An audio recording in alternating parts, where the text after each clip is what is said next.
y ahora hemos tenido las presidenciales de segunda vuelta en Colombia, que es de lo que vamos a hablar hoy. Y tengo muchas ganas de hablar hoy porque tenemos a una invitada muy especial que nos va a hablar un poco de quién es Gustavo Petro, por qué ha terminado ganando en estas elecciones.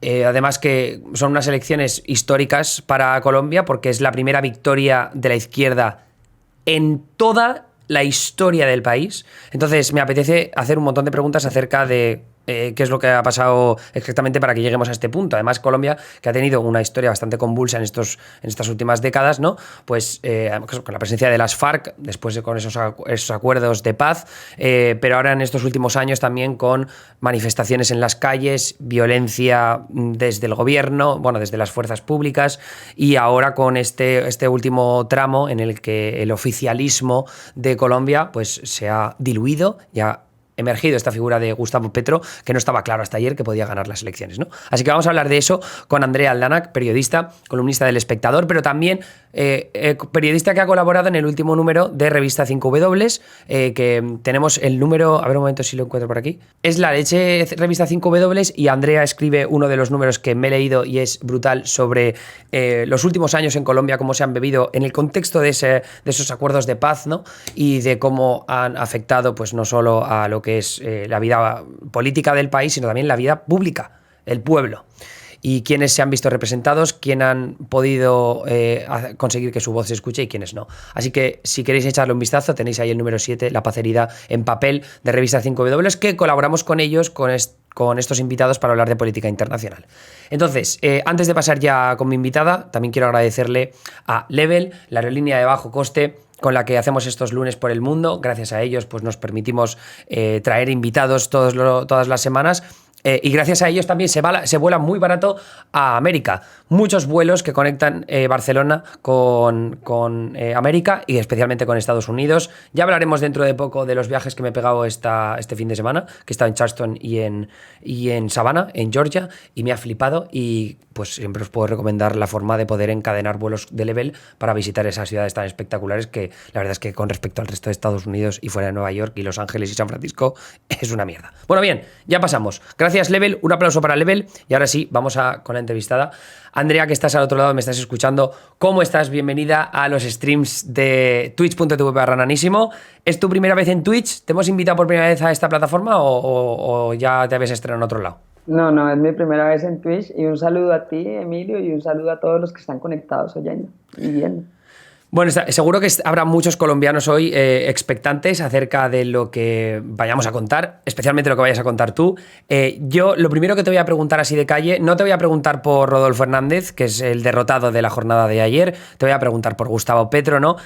Lo primero quiero que me digas un poco cómo lo has vivido tú, porque tú ahora me dices dónde estás y cómo lo has vivido, porque entiendo que ha sido una jornada bastante emocional para ti como colombiana y como periodista, y además porque habrás tenido los mensajes repletos de gente hablando y comentándote sus impresiones. Seguro que habrá un poco de todo, pero cuéntame un poco cómo ha sido esa experiencia y desde dónde la estás viviendo. Bueno, yo la estoy viviendo en este momento desde Madrid. Yo llevo viviendo en Madrid 10 meses y llegué acá precisamente porque salí amenazada de Colombia.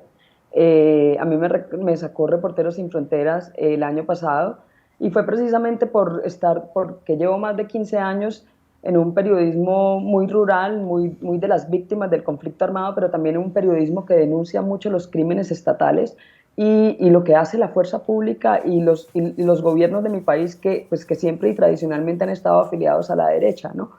Entonces, cuando nos saludamos yo te dije que estaba muy emocional y que probablemente terminaba llorando porque esto para mí significa que se me abre una puerta para poder regresar al país, ¿no? O sea, al menos a seguir haciendo el periodismo que debemos hacer los periodistas, que es contrapoder, esté quien esté en el poder, pero sí, el miedo de que te vayan a matar, ¿no? O sea, creo que en términos de derechos humanos sí hay una celebración, sí hay algo que se alcanzó y para mí es muy emocionante y creo que estoy rayando, saltándome esa raya de la imparcialidad en el momento del festejo. Ya mañana me ubico en la oposición, pero en este momento para mí es muy emocionante porque significa una oportunidad más de volver a regresar a mi país. Y nosotros en este stream siempre hemos sido muy defensores de primero, la verdad va por delante, ¿no? La honestidad va por delante. Sobre todo si estás muy implicada a nivel emocional con lo que es tu país, ¿no? Y lo has visto con las gentes.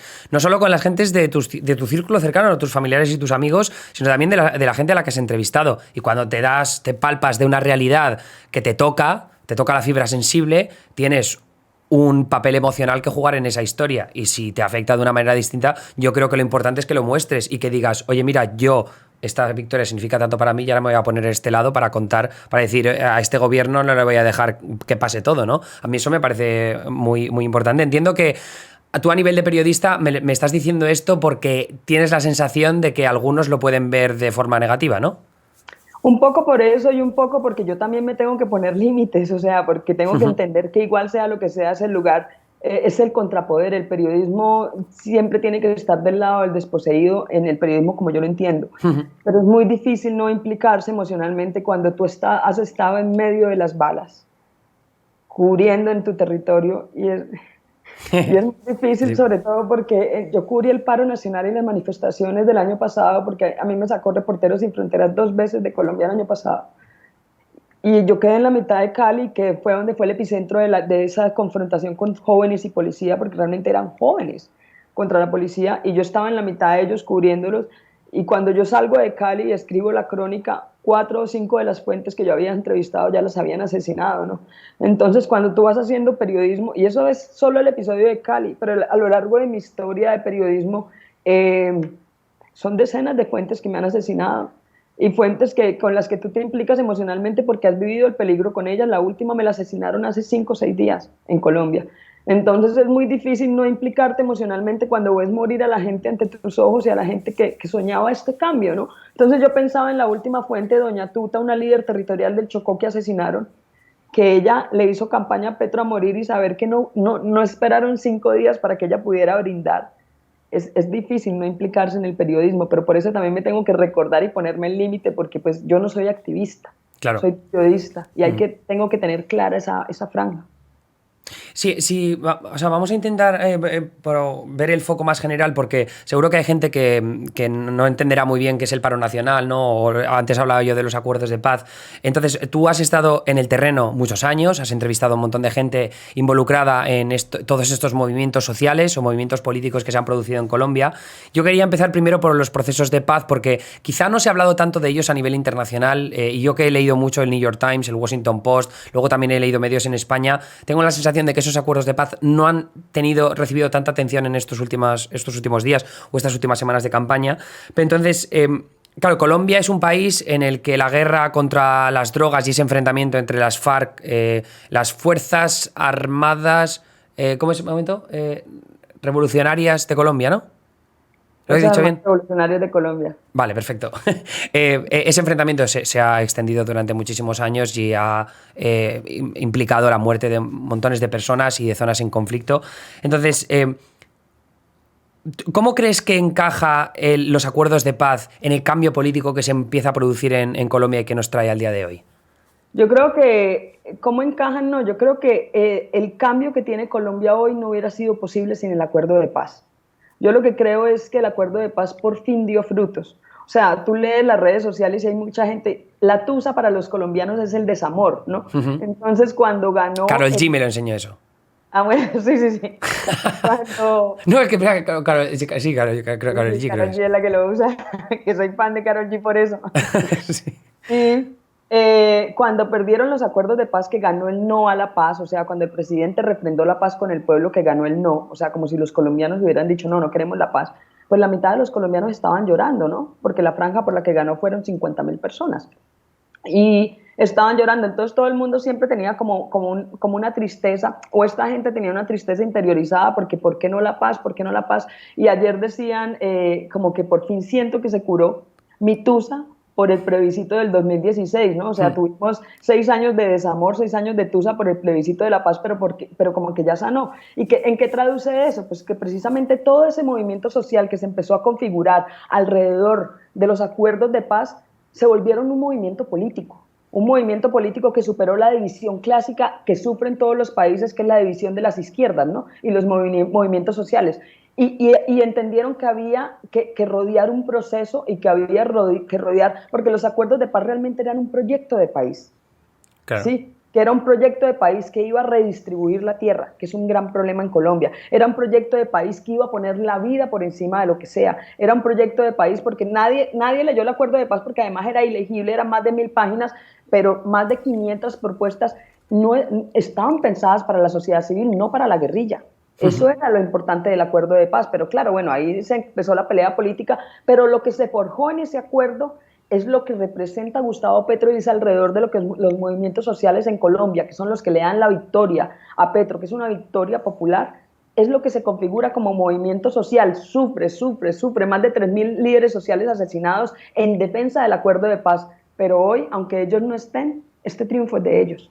Y ese triunfo de Gustavo Petro representa lo popular, lo ambiental, el cuidado de la tierra, de la vida, y por eso yo digo que este no es el triunfo de un candidato, ni de Gustavo Petro, es el símbolo de una nueva oportunidad para Colombia. Eso es lo que ganó.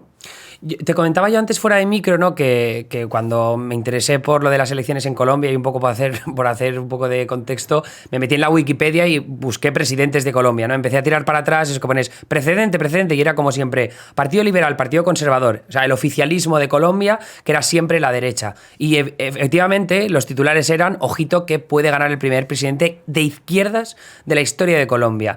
Entonces, eso es el contexto de los últimos años en Colombia, ¿no? Que gana siempre la derecha. Sale Uribe como presidente, que Uribe arrasa en la presidencia y se convierte en una figura indispensable para entender la política reciente del país. Y luego llega Juan Manuel Santos, que viene un poco apoyado por Uribe. Si me equivoco en cualquier cosa, me corriges, ¿eh? Y entonces Juan Manuel Santos es el que se desplaza del uribismo y apuesta por los acuerdos de paz, ¿no? Se sale de ese statu quo de ir contra las FARC y de la dureza contra el crimen que llamaríamos en Estados Unidos. Entonces, ahí es cuando, en esos acuerdos de paz, Juan Manuel Santos presenta la opción de que el pueblo, a través de un plebiscito, vote a favor de la paz y votan en contra. Yo lo que te he leído a ti, y esto es lo que me gustaría que me contaras, y si me quieres corregir algo de lo que acabo de decir, lo mismo, pero decías que en las ciudades se votó que no, y en las zonas colindantes, en las zonas donde se estaban llevando a cabo esos enfrentamientos, incluso las fuerzas públicas que habían, o las fuerzas armadas que luchaban junto al gobierno de Colombia, que habían luchado contra las FARC, eran dadas a apoyar que sí que se firmaran esos acuerdos de paz. Entonces me gustaría entender un poco por qué hay esa división tan clara en lo que respecta a los acuerdos de paz en Colombia. A ver, eso tiene dos lecturas, porque básicamente me haces dos preguntas, ¿no? ¿Por qué siempre ha ganado la derecha y cuál es la división en Colombia? Entonces quisiera responderte las dos. Sí. Al principio cualquiera puede decir, no, es que Colombia es un país de derechas y realmente no es así. Lo que pasa es que Colombia, yo creo que no hay ningún otro país del mundo al que le hayan asesinado 5 candidatos presidenciales con opciones de ganar, 5 candidatos presidenciales con opciones de ganar y en los que el pueblo apostaba una esperanza, ¿no? Estamos hablando incluso ni siquiera de ideales de izquierda, sino de ideales progresistas, ideales liberales. Este país ha asesinado a lo que representa este tipo de progresismo, de cambio de movimiento político desde décadas atrás. No, entonces no es que sea de derecha, sino que es que no le han dado la oportunidad. Este país exterminó a todo un movimiento político que se llamó la Unión Patriótica, que era un movimiento de izquierdas que llegó a senadores, que llegó a concejales, a alcaldías municipales y asesinaron a más de 6000 integrantes de la Unión Patriótica. A todo el movimiento político lo exterminaron. Entonces no es que no hayan podido porque no haya alcanzado el voto, sino porque no se lo han permitido a los colombianos, ¿no? Eso es como lo primero que quiero dejar zanjado, que la lectura no es tan básica como que Colombia es de derecha, sino que nunca le dieron la oportunidad.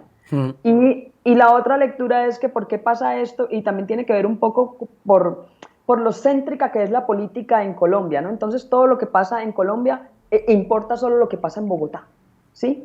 Y de Bogotá se desprende, entonces nunca la gente se logra, o los territorios periféricos que han sido tradicionalmente los más vulnerados por el conflicto armado, porque son los más abandonados por el Estado y porque son los más ricos en recursos, entonces son los que siempre han sufrido pues la guerra. A ver, todo el territorio colombiano ha sufrido la guerra en su mayoría, pero hay sectores que han sido más vulnerados, que son estos, que son como la periferia del país. Entonces, pues en estos países los que quieren abandonar, son, perdón, países no, son estos territorios los que quieren abandonar el conflicto y la guerra, ¿no? Entonces son estos territorios los que terminan yendo a votar por el acuerdo de paz y son estos mismos territorios los que votan masivamente por Gustavo Petro, ¿no? Entonces, te digo, no es el triunfo de Gustavo Petro, sino es el triunfo de las víctimas de la guerra. Entonces, ¿por qué yo te decía que en las ciudades votaban siempre distinto? Bueno, exceptuando Bogotá, porque a pesar de que todo ocurre en Bogotá, Bogotá siempre ha sido progresista en su voto, Claro. toda la vida. Bogotá nunca ha elegido alcaldes de derecha, siempre, extrañamente siempre ha sido progresista. El resto de las ciudades sí tienden a votar a la derecha, pero es básicamente, y te lo pongo así como para que la gente entienda, es porque estas ciudades casi que han visto la guerra por televisión, ¿no? Entonces, cuando tú no has vivido como ha vivido el campesino colombiano el conflicto, pues no entiendes la necesidad de abandonar la guerra, ¿no? De abandonar el conflicto. Y yo creo que este conflicto lo vinieron a ver las ciudades, fue el año pasado durante el paro nacional, ¿no? Entonces, creo que ahí se empezaron a ver escenarios de guerra en la ciudad y creo que eso movilizó mucho del voto de las ciudades que también creció a favor de Gustavo Petro en estas elecciones y sobre todo la juventud. La juventud de las ciudades fue determinante en estas nuevas elecciones de Gustavo Petro, pero es que la juventud de estas elecciones no tenía edad para votar en las elecciones pasadas, ¿no? Y eso es también significativo, muy significativo, porque estamos hablando de más de 1 millón de jóvenes de ciudades que salieron a votar y que le dieron el voto a Gustavo Petro. Ahora que hablas de los jóvenes, lo que hemos visto en los últimos 2 años son protestas multitudinarias en las calles que no necesariamente se relacionan con los procesos de paz, pese a que las raíces sociales y políticas están ahí también, pero el paro nacional, que si no me equivoco el primero que fue en el año 2019... 19, ¿no? Luego hemos visto más en pandemia también. Una vez, yo recuerdo el primero del que hablamos aquí como fuerte fue por lo de la reforma tributaria, que fue, la gente dijo, no, ¿para dónde vas, no? Entonces, me gustaría también conocer un poco cuál es esa réplica que hubo por parte de la ciudadanía a las distintas políticas que quiso implantar Iván Duque, que Iván Duque sí que es parte de ese uribismo y ese oficialismo que es de derechas y que aparte se distanciaba también de lo que hacía Santos, ¿no? Que es el que aprobó los acuerdos de paz. Bueno, mira, yo también, y aquí es hablando de los jóvenes, precisamente yo quiero dejar claro que el fenómeno de protestas en Colombia ha sido liderado y llamado por los jóvenes. Eso es clarísimo. O sea, la protesta en Colombia ya no la lideran como en los 60, los 70, los sindicatos, el gremio de los maestros. No, o sea, hoy son los jóvenes los que movilizan al país. ¿Qué pasa en 2019? ¿Y qué pasa con el gobierno de Iván Duque? Que el gobierno de Iván Duque ha sido un gobierno muy autócrata, muy de medida de autoritarismo. Y que no controló a la fuerza pública. Entonces, el primer paro nacional, por una serie de reformas que se anunciaron, pensionales, tributarias, pasó en noviembre de 2019. Los jóvenes salieron a las calles porque es que los jóvenes se dan cuenta que cada vez tienen menos oportunidad en el mundo laboral.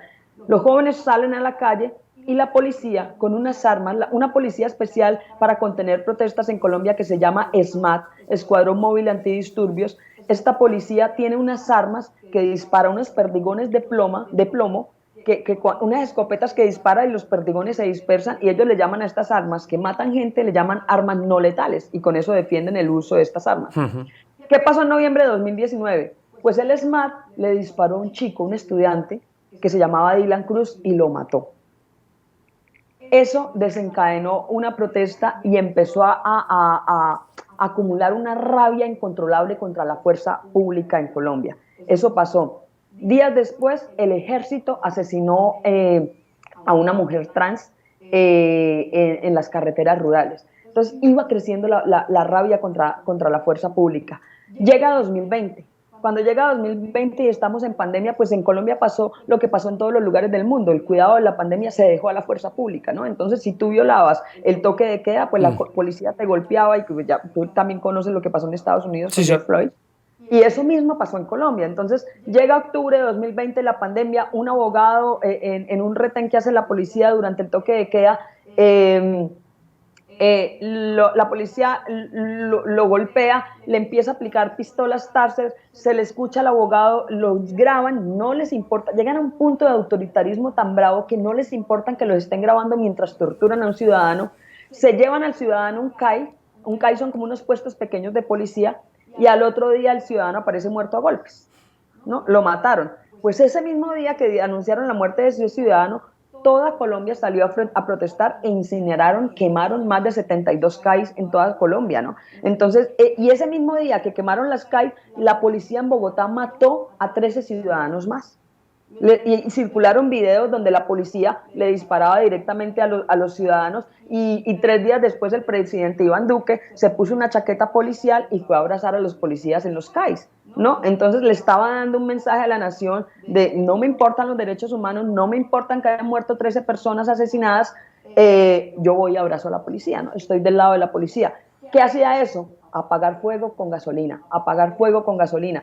Y luego pasa el tema de la pandemia, llegamos a mayo de 2021 y el presidente Iván Duque dice que debido al hueco fiscal que nos dejó la pandemia, además que tenemos que tener, que Colombia no es España, y no sé si en Estados Unidos pasó, pero allá no se subsidió arriendo, allá no se dio mínimo vital, o sea, allá la gente subsistió como pudo y muchas empresas quebraron, o sea, la gente estaba ahogada, no hubo una buena gestión. No, no, aquí se dio dinero a todo el mundo así.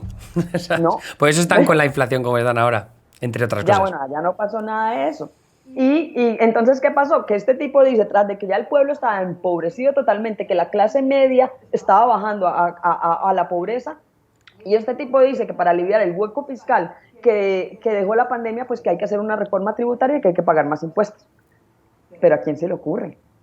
Y entonces, una semana, no, 2 días después la gente ya estaba en las calles. Pero lo que pasaba con la gente en las calles es que, uno, eran los jóvenes, y dos, es que no estaban pidiendo que se tumbara la reforma tributaria, estaban pidiendo que se tumbara la reforma tributaria, que renunciara el ministro, que no asesinara más líderes sociales y que se cumplieran los acuerdos de paz.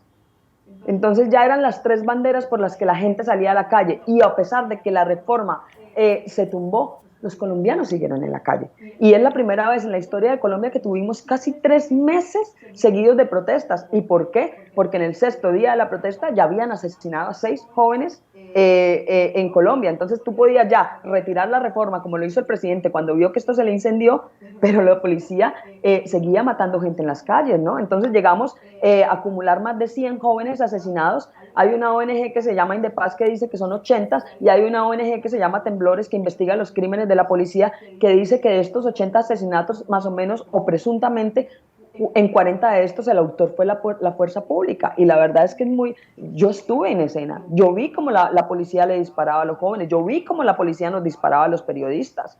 Y luego, claro, cuando se hicieron estos videos virales, ya de repente no había policías disparando, sino civiles disparando. Entonces civiles como camuflados, ¿no? O sea que... Sí, pero sí, claro, uno no sabía si era el paramilitarismo resurgiendo en Colombia, era la policía vestida de civil, uno no sabía qué pasaba, era confusión absoluta, era insurrección, pero todo esto siempre fue por las medidas autoritarias para resolver la situación que tomó Iván Duque. Nunca fue el diálogo.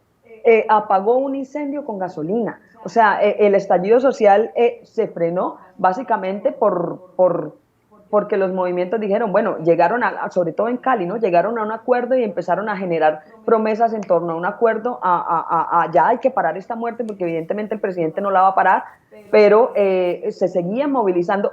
La consigna fue, nos vemos en las urnas. Claro. Sí, vamos a parar un poco la violencia y de lo que está sucediendo en las calles, y ya veremos en las urnas lo que terminamos consiguiendo, ¿no? Y eso fue lo que pasó. Se lo cobraron a Iván Duque, se lo cobraron a la derecha, y es la primera vez en un gobierno, en la historia de Colombia, que la izquierda, que realmente más que izquierda, es un gobierno con una proyección de proteger a los derechos humanos y el territorio y el ambiente y el medio ambiente y los recursos de Colombia, sino que eso lo asocian inmediatamente a la izquierda, ¿no? Pero sí se puede decir que es el primer gobierno con tendencia progresista y con ideología de izquierda de Gustavo Petro, porque Francia Márquez representa otra cosa en la historia de Colombia, pero fue por eso. Yo creo que la victoria a la izquierda se la dio la misma derecha con el último presidente que tuvo, porque lo hizo tan mal que, como yo siempre digo, el cliché, pero es verdad, les quitaron tanto a los jóvenes, les quitaron tanto al movimiento social, que les quitaron el miedo y salieron a votar, y ahora tenemos este resultado.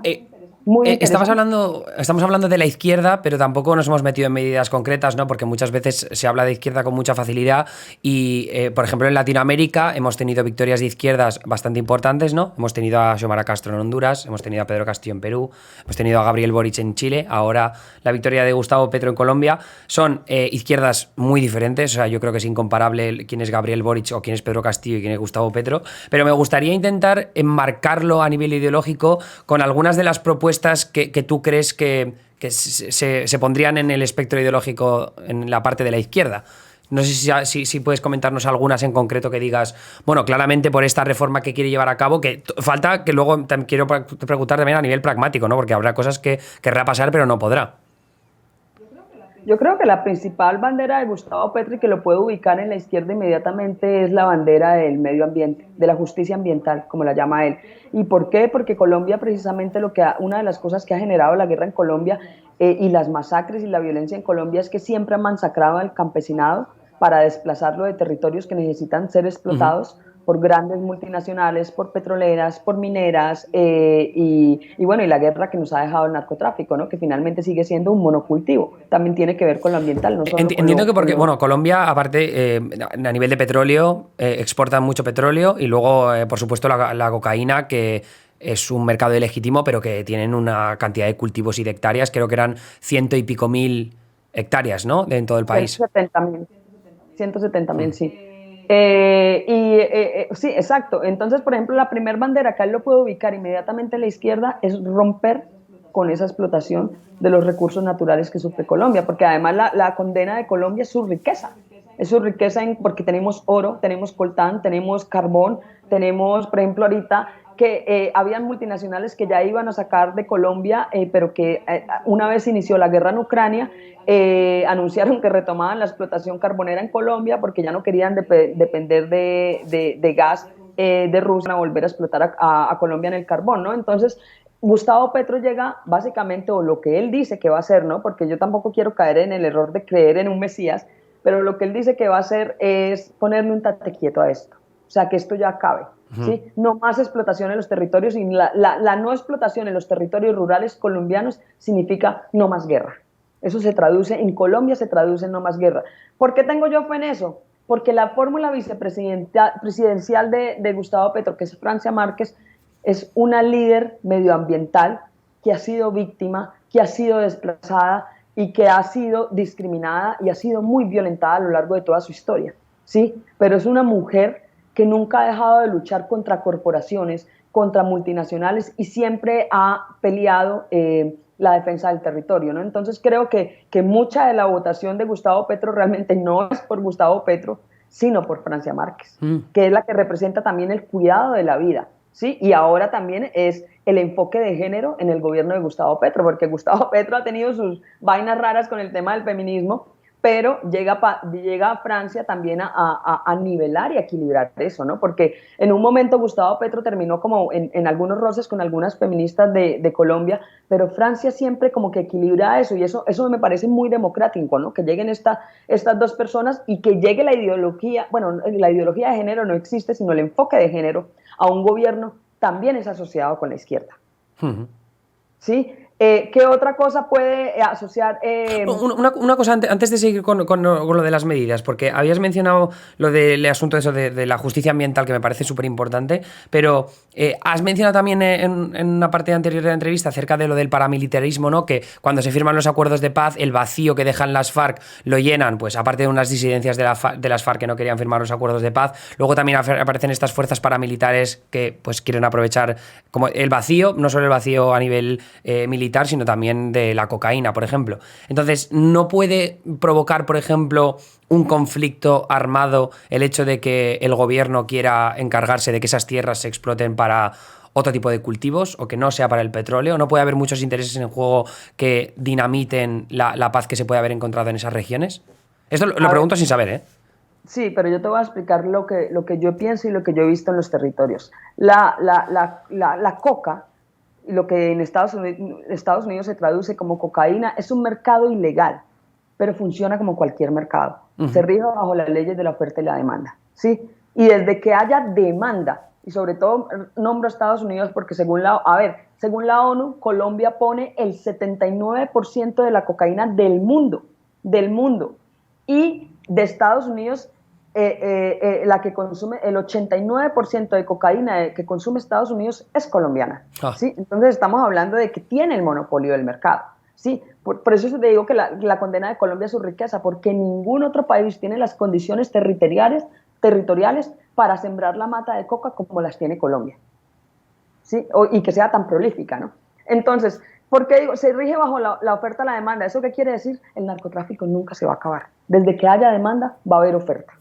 ¿Sí? Eso nunca se va a acabar. Entonces tú no puedes apostarle más a lo que Colombia lleva 50 años fracasando, que es la lucha contra las drogas. O sea, no más glifosato porque lo que estás es haciendo envenenando la comida de los campesinos, y no más erradicación forzada porque al final terminas es matando soldados o campesinos, y no más jugar con la comida de la gente, porque tampoco tienes vías terciarias para que la gente cultive otra cosa y cambie de cultivo, ¿no? Entonces es muy difícil acabar con el problema de la coca en Colombia. Entonces, ¿qué pasa con Gustavo Petro? Que también lo puedo ubicar en una franja de la izquierda, perdón, y es que él ya está hablando de regularizar, hablemos de la coca, pero hablemos en serio. ¿Sí? No de la mata de coca, sino sí, o sea, de la droga como tal, que ya es la cocaína. Hablemos de regularizar el tema de la droga, porque es que si llevamos 50 años haciendo lo mismo y solo tenemos 1 millón de muertos, pues es hora de cambiar, ¿no? Pero Claro. entonces ahí ya entra en escena Estados Unidos y entra en escena la geopolítica, y eso va a ser una cosa difícil, ¿no? Pero tiene que... habrá unas partes donde haya sustitución voluntaria de cultivos. Gustavo Petro le tiene que meter a la construcción de vías en el país para poder cambiar a otra economía sostenible, porque lamentablemente muchísimos de los pueblos abandonados de Colombia, la única economía sostenible es la coca. Y eso quitar una mata de coca es quitar un plato de comida de la mesa, y la gente tiene que entender eso. Pero eso es lo que pasa en las ciudades, ¿no? Por eso en las ciudades votan, porque no entienden, no ven lo difícil que es cultivar en un territorio del campo colombiano, y por qué estos campesinos terminan sembrando coca, ¿no? Porque es la única opción que tienen para comer o para mandar a un hijo a estudiar, ¿no? Entonces te dicen, no, es que los campesinos son criminales porque siembran coca, y uno dice, no, es que no tienen ni para comprar zapatos en algunas zonas. En algunas zonas ni siquiera tienen carretera, solo salen con lancha y tienen que tener $20 para pagar la lancha, y no se ganan ni medio dólar en una semana. Entonces estamos hablando bueno, no sé, creo que me perdí un poco de lo que me preguntaste. No, Pero está bien, está perfecto. O sea, yo te preguntaba por los paramilitares porque tenía la sensación de que son una fuerza importante para entender la política en Colombia, y más lo que tiene que ver con los territorios donde se cultiva tanta coca. ya, bueno, lo que pasa es que en Colombia tenemos tantos grupos armados que todos se los disputan, y los paramilitares realmente no son nuevos. Los paramilitares, lo que está pasando es que la guerrilla de las FARC firmó un acuerdo de paz, y hay un remanente que no quiso firmar o siguió en las armas o volvió a las armas. Lo mismo pasó cuando Álvaro Uribe Vélez, que fue el presidente que dio origen como a esas nuevas derechas latinoamericanas, él también hizo un proceso de paz con los paramilitares. Se desmovilizaron unos, pero también quedó un remanente que nunca se desmovilizó, ¿no? Entonces no es que aparecieran los paramilitares ahorita, sino que siempre han estado ahí como ejército articulado, sino que al gobierno esos paramilitares son asociados a la derecha, ¿no? Claro. Entonces, por eso mediáticamente siempre hemos hablado de guerrillas en Colombia, pero todo el mundo, casi todo el país, internacionalmente saben qué es la guerrilla en Colombia y qué son las FARC, pero nadie sabe qué son los paramilitares y qué hicieron en Colombia, ¿no? Que es un poco lo que se asocia a la derecha, ¿no? Y es por esa manipulación mediática de los gobiernos que siempre han tenido el poder, ¿no? Que han sido los gobiernos de derecha. Y claro, existe el riesgo de que cuando el campesino se niegue, es que no lo existe, lo hay ya, y ya lo estamos enfrentando las consecuencias. Hay sectores que donde el campesino no quiere ya sembrar coca o promueven la sustitución voluntaria del cultivo, y los han asesinado, ¿no? Por eso es que contamos con más de 3.000 líderes sociales asesinados en Colombia desde la firma del acuerdo de paz. Muchos de ellos estaban o promovían la sustitución voluntaria del cultivo, ¿no? Entonces, si tú te negabas a seguir en la economía, pues te mataban. Eso entre muchas otras cosas, porque también asesinaban a los que se oponían a la explotación de la tierra y eso. Y claro que está el riesgo de que al intentar cambiar el cultivo, esta gente empiece a amenazar y empiece a ser violenta, ¿no? Pero también Gustavo Petro es un tipo que entiende que el cambio del cultivo no es la única solución, y eso es lo que te explicaba antes. Claro, sí. Podemos intentar cambiar una zona, pero serán el 20 o el 30% o el 40% de las hectáreas cultivadas. De resto, la oferta va a estar ahí porque hay demanda. Entonces hay que hacer medidas ya que obedezcan a tratados internacionales y que empecemos a hablar en serio del tema de las drogas, como cuando en su momento se hizo con el tema del alcohol, ¿no? Claro, sí, sí.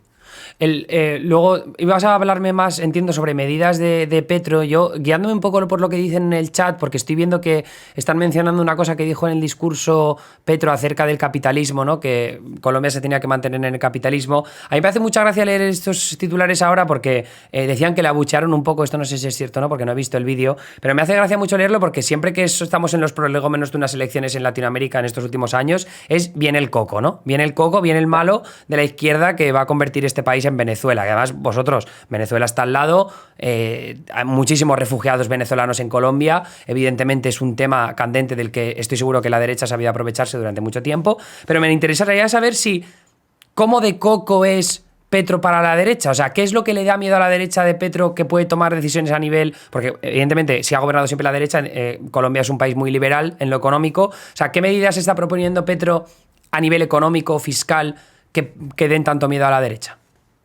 No, realmente no es lo que esté proponiendo, es que como pasa incluso en cualquier país, yo no sé si en Estados Unidos también en elecciones, Venezuela siempre es el fantasma en todos los países del mundo.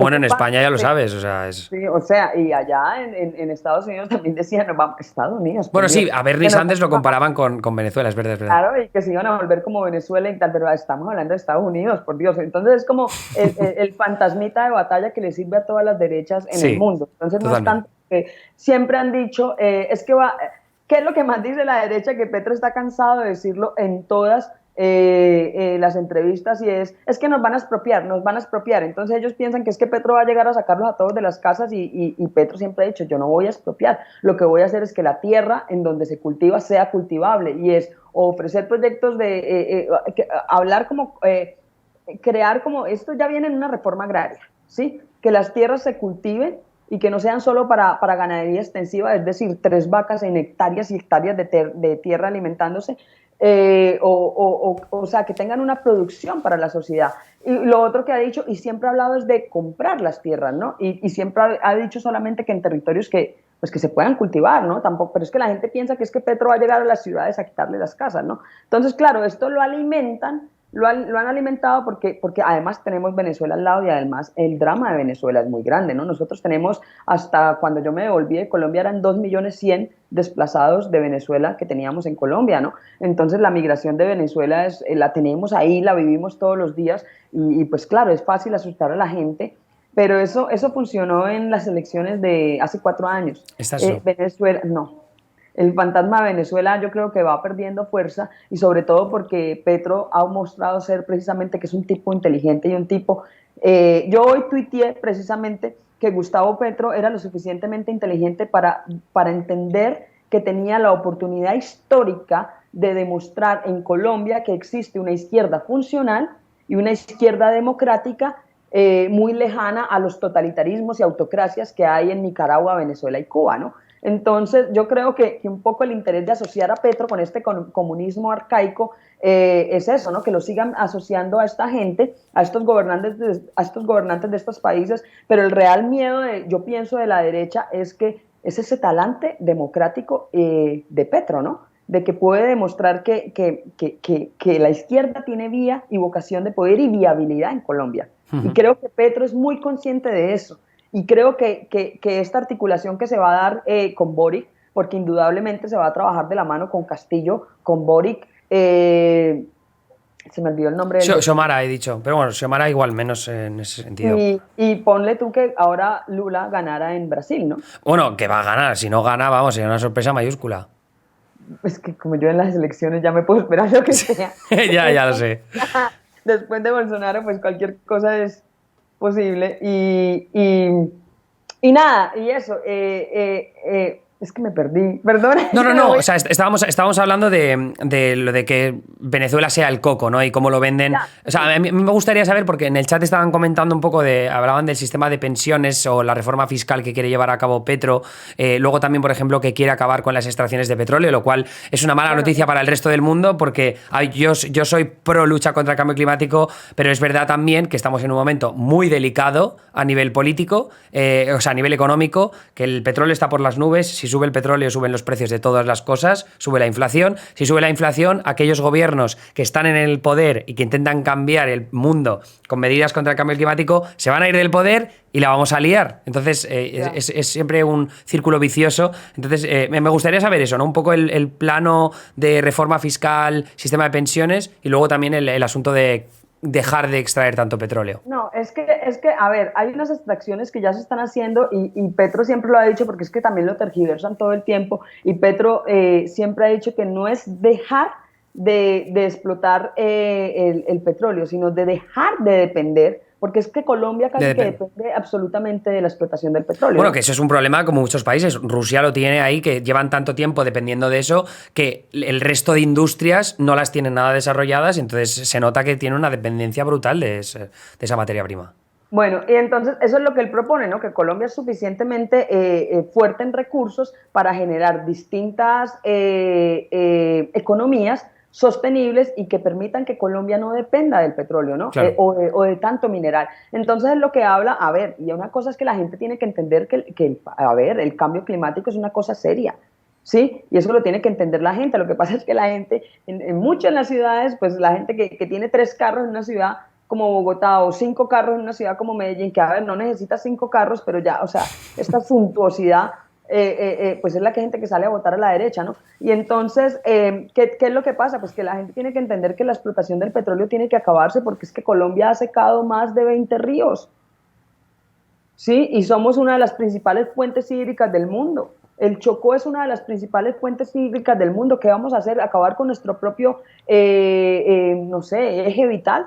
Entonces, Petro, la gente tiene que entender que una de las banderas de Petro y de Francia Márquez era la justicia ambiental. Y la justicia ambiental significa vamos a proteger el territorio y proteger el territorio significa vamos a acabar con las nuevas exploraciones petroleras. Es lo que dice, es como acabar con las nuevas exploraciones. Hay unas explotaciones que se mantienen, que cuando se acaben estas concesiones vamos a ver qué va a pasar. Yo no creo que Petro vaya a llegar a expropiar estas empresas, que básicamente fue lo que hizo Chávez en Venezuela. Él tiene muy claro que eso es un error. Y por eso te hablaba yo que siempre la bandera que le echan a él es la expropiación tanto de empresa como de posesiones. Realmente él tiene claro que eso es un error. Él también siempre ha dicho, mira, yo conocí a Gustavo Petro hace como 15 años o más, siendo yo estudiante rebelde de una universidad pública de Medellín. Y yo me acuerdo que estábamos en eso cuando Petro solo llenaba un salón. Y Petro desde entonces, desde cuando solo llenaba un salón, él siempre ha dicho que él le apuesta es a un capitalismo más humano. Él nunca ha hablado de socialismo, él siempre ha hablado de keynesianismo.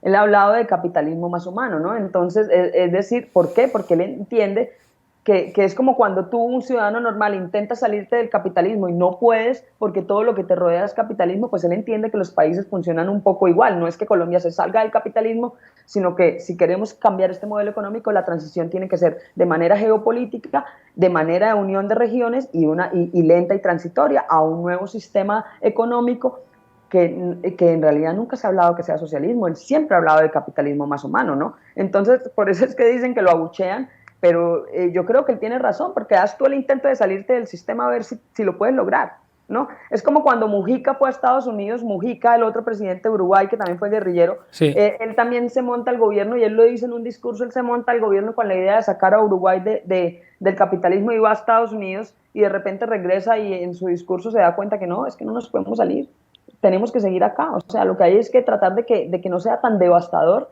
pero mientras no sea una unión regional y latinoamericana en que gire todo al mismo tiempo, de aquí no se puede salir. ¿Tiene algún plan Gustavo Petro de, por ejemplo, subir mucho los impuestos a los ricos, a las grandes corporaciones y demás para o Sí, él un ingreso siempre, vital. O sea, me interesa, sí, como medidas económicas, no sé si hay alguna como que suene muy él sí, rotundamente. él siempre ha hablado yo es que estoy tratando como de ponértelo en términos más mundanos porque además no tengo las cifras a la mano Ah, no, y no, no te tranquila, voy a no, no, hablar. sí, sí, o sea, te lo pregunto simplemente porque veo que en el chat están hablando un montón de medidas económicas, pero yo o sea, no lo tengo nada al día Y y él no sé sí, si hay algo como que le han atacado mucho a Petro por ello, porque lo que más he visto que se ha hablado es como en términos muy generales de ideología o se ha basado del pasado de Petro, que no sé ya, si puedes hablar también un poco de ello, ¿no? De eso sí, de que él, era parte de un grupo, ¿cómo era? ¿El el M qué? Movimiento 19 de Abril, Movimiento 19, ¿no? M19.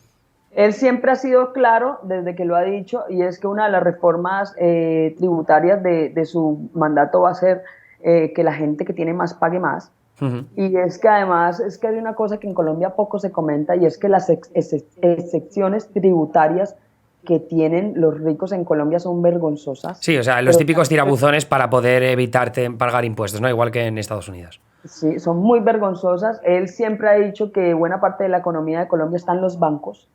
El sistema banquero de Colombia y lo usurero que es con el pueblo colombiano es vergonzoso. Y él siempre ha hablado, pues, de no de intervenir los bancos, pero sí de intervenir o sea, de esta forma de tributación al Estado, ¿no? Entonces, él sí ha dicho, no sé cómo lo va a hacer, no lo tengo muy claro, pero sí está claro que los que tienen más van a pagar más en su gobierno. Eso va a hacer que obviamente él no puede gobernar por decreto, porque empezar a gobernar por decreto, es decir, sin que sus proyectos de ley pasen por lo legislativo, pues se vuelve un poco dictatorial, ¿no? No, porque Eh, además esto me lo decías tú antes, que él no tiene mayoría, o sea, el Congreso colombiano es bicameral, ¿no? Tiene dos cámaras y él no tiene, fueron las legislativas en marzo, me decías, él no tiene mayorías como para poder pasar lo que quiera. No, él no tiene mayorías, pero tampoco tiene una minoría muy notoria. Ujú. O sea, están casi que jugando, bueno, pero te termino de decir lo Sí, otro, sí, que sí. él no puede gobernar por decreto, porque eso es básicamente gobernar de manera dictatorial y todo lo tiene que pasar por Congreso, ¿no? Él ha hablado a veces de decretar estado de emergencia, que son estados de excepciones, o de hacer, bueno, no voy a meterme en la asamblea constituyente porque eso es muy difícil de explicar, pero él sí, lo que quiero decir es que él no puede gobernar solo, ¿sí? Porque si empieza a gobernar por decreto es muy probable que sus propios electores se le vayan en contra. ¿Sí? Porque si algo tienen claro el electorado de Gustavo Petro, porque además es un electorado políticamente consciente, es la veeduría que le tiene que hacer a Gustavo Petro. Ujú. Porque si Gustavo Petro le va bien a los nuevos gobiernos y al nuevo camino que se está abriendo en Colombia. Entonces, al contrario, no solamente tiene a la derecha, sino también va a tener a la izquierda de veedora, ¿no? Y todo lo tiene que pasar por Congreso. Entonces, por eso yo digo que a veces es ese miedo que Gustavo Petro, que es como que es Chávez y que se va a volver Venezuela, no, eso no va a pasar así, porque Colombia tiene unas instituciones y tiene un Congreso cuya mayoría es de la derecha y es un Congreso que le va a hacer contrapeso al gobierno, contrapeso y en cierta forma genera un equilibrio con el gobierno que pueda presentar Gustavo Petro, y eso sí es democracia, eso sí es demócrata, que haya un contrapeso de poderes, no como el presidente que teníamos, que tenía mayorías en el Congreso y tenía los entes de control, en los entes de control había nombrado a puros amigos, ¿no? Entonces, aquí sí estamos hablando de un proceso demócrata real. Y lo otro es que Gustavo Petro tiene que pasar todo por las dos cámaras. ¿Sí? Todas las propuestas que Gustavo Petro haya y proyectos de leyes tienen que pasar por estas dos cámaras, ¿no? Entonces ahí es donde entran a negociarse avales, o yo no sé cómo va a ser Petro, porque, bueno, ya te dije, no es tan mínima, no es tan, Sí, pero o que sea, con una coalición de tres o cuatro partidos puede pasar algunas de las reformas que quiera, ¿no? sí, a ver, entre la izquierda y el centro, Petro ya nivela el poder de la derecha. Pero hay como el partido que casi siempre termina decidiendo todo en Colombia, que es el Partido Liberal. Yo creo que es con el que va a tener el que hablar y negociar. Igual Petro, y esa es otra cosa que la gente tiene que entender, y es que Petro siempre ha dicho que no va a utilizar el poder para hacer persecución política, que no Ujú. más, que ya eso se acabó. ¿Y qué es lo que está diciendo Petro con esas palabras? Hay que negociar, estoy dispuesto a hablar con ustedes, venga, sentémonos a hablar, que Colombia somos todos, no somos la izquierda o el sector que votó por mí, ¿no? Entonces, en ese sentido, yo sí creo que vamos a tener un presidente muy demócrata, no totalitario, y a ver qué pasa, ¿no? Porque todo puede pasar. Yo quiero Y hacer, ya para terminar, una comparación con dos países latinoamericanos, porque me estabas hablando de eso, de la necesidad de negociar, en este caso con los liberales, ¿no? Que entiendo que están un poco ahora mismo, es centro derecha, ¿no? Se puede ver desde fuera, porque lo que hemos visto en otros países, Perú, Pedro Castillo está sufriendo un obstruccionismo por parte de la derecha bastante bestia. Es verdad que Pedro Castillo ha tomado sus propias decisiones polémicas y equivocadas, lo hemos visto en su historial reciente, pero hemos visto un obstruccionismo muy bestia. ¿Tú crees que eso no se va a producir? ¿Crees que de verdad los partidos que están en el centro derecha, están dispuestos un poco a darle la mano a Petro para que tenga la posibilidad de pasar algunas reformas en este tramo inicial de presidencia? pues mira, yo te lo voy a poner en este plano. La derecha necesita volver al poder, Ujú. y para volver al poder pues necesita demostrar que el gobierno de izquierda es un fracaso. Por tanto, sí va a haber me Obstruccionismo. trabé. Sí, obstruccionismo. Eso lo va a haber. Eso lo va a haber, y aquí en Colombia o en Latinoamérica se conoce como lawfare, ¿no? ¿La o qué? Eh, que empiezan a hacer como golpes de Estado, pero a través de no militares como se hacían en Sí, los sí, años o sea, 40, sino power grabs se llaman en Estados Unidos, ¿no? Que pasan reformas para quitarle poder al presidente, pero para ganarlo desde el Congreso, que es donde tienen más mayorías, ¿no? o que le bloqueen todo lo que intente hacer. Ujú. Pero ¿qué pasa con Gustavo Petro? Que fue algo que se le criticó mucho en campaña. Y es que Gustavo Petro hizo unas alianzas con algunos personajes en la política que son tradicionalmente lobistas, Mm. ¿sí? Que son tradicionalmente lobistas, como son Roy Barreras y Armando Benedetti. O sea, son senadores que han saltado, pero que siempre se montan en el caballo ganador. Han saltado del uribismo al santismo y ahora al petrismo, ¿sí? O sea, de la derecha a la centroderecha y ahora a la izquierda. Pero ¿qué pasa con estos lobistas? Que a la hora de la gobernabilidad que Gustavo Petro pueda tener en el Congreso, estos lobistas van a ser determinantes y fundamentales. ¿Por qué? Porque han estado acostumbrados toda la vida a negociar entre ellos, ¿no? Ujú. O sea, la derecha, cuando esta gente se vaya a acercar a hablar de algún proyecto o alguna ley o alguna reforma o lo que sea, pues estos tipos van a ser, yo creo, que los encargados de hacer pues lo que saben hacer, el lobby, frente a estos, y por eso, aunque yo fui una de las que más criticó estas alianzas, bueno, aunque hay que decir que uno de estos senadores, Roy Barrera, se la jugó toda por el acuerdo de paz, y eso sí se lo reconozco, pero de todas maneras son lobistas, y pues yo creo que van a hacer muy bien su papel, y en este sentido, pues Petro tendrá que conceder algunas cosas. A esto en Colombia se le llama mermeladas, y es decir, como que aprueben cosas a cambio de puestos. Vale, ya. Sí. Pero de todas maneras, si tú quieres gobernar un poco con la gente en algún momento, pues tendrás que ceder, ¿no? Algo tendrá que pedir la derecha, y pues algo tendrás que dar, ¿no? Y finalmente, pues eso es la política. Eso es la política, y si tú tienes que generar margen de maniobra, pues tienes que empezar a jugar las leyes de la política, ¿no? Y luego has mencionado algo que me ha llamado la atención y que también están mencionando en el chat, y sí que es mi última pregunta, de verdad, que te estoy quitando mucho tiempo, pero hemos visto en Chile, antes de la llegada de Boric, de esta asamblea constituyente, ¿no? Que es un proceso por el cual se quiere aprobar una nueva constitución, en el caso de Chile para cargarse la que se aprobó durante la dictadura de Pinochet, y ahora en Colombia hay una posibilidad de plantear una asamblea constituyente para cambiar la constitución de alguna forma. ¿Lo ha planteado Petro? ¿Quiere cambiar algo en específico?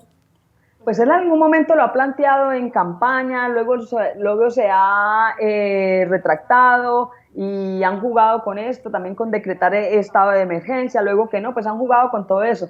Pero realmente Petro hizo parte y eso hace parte de su pasado como guerrillero. Cuando Gustavo Petro era guerrillero, nosotros teníamos la Constitución del 86, que era una constitución supremamente conservadora y de derechas, cero protectora de los derechos humanos. Uh-huh. Y cuando se hace como la gran constituyente de Colombia en 1991, Petro hizo parte del movimiento, y eso fue después también de la desmovilización del M-19 como guerrilla. Y Petro hace parte de la Alianza Democrática, que es una de las fuerzas más grandes de esta nueva constituyente, ¿no? Entonces, si hay alguien que sabe que la Constitución de Colombia es perfecta, porque es perfecta, el problema es que no la respetamos, es perfecta, es Gustavo Petro, porque hizo parte de quienes la hicieron, ¿sí me entiendes? Él sabe que la constitución colombiana es una de las constituciones más completas del mundo. Lo sabe porque ellos legislaron también en derechos en lo popular, ¿no? Y por eso él sabe que es una bobada hacer una asamblea constituyente, y no creo que lo vaya a hacer, porque es que no tiene que cambiarle nada. Yo creo que Gustavo Petro llega a hacer respetar la Constitución como norma de normas, que es lo que nunca ha hecho Colombia, y es lo que todos los presidentes han tratado de pasarse o de irrespetar. En Colombia decimos pasarse por la faja, ¿no? Pero, ¿Pasarse por la qué? ¿Por la faja? Por la faja. Ah, sí, por... irrespetar. Hay presidentes que reformaron la Constitución para hacerse reelegir, ¿no? Porque en Colombia no existía la reelección presidencial. Y son presidentes pues, que se quieren quedar ahí, ¿no? Entonces, yo creo que Petro sabe la Constitución que tenemos, y él sabe que no tiene que hacer una asamblea constituyente, que lo que tiene que hacer es hacerla cumplir.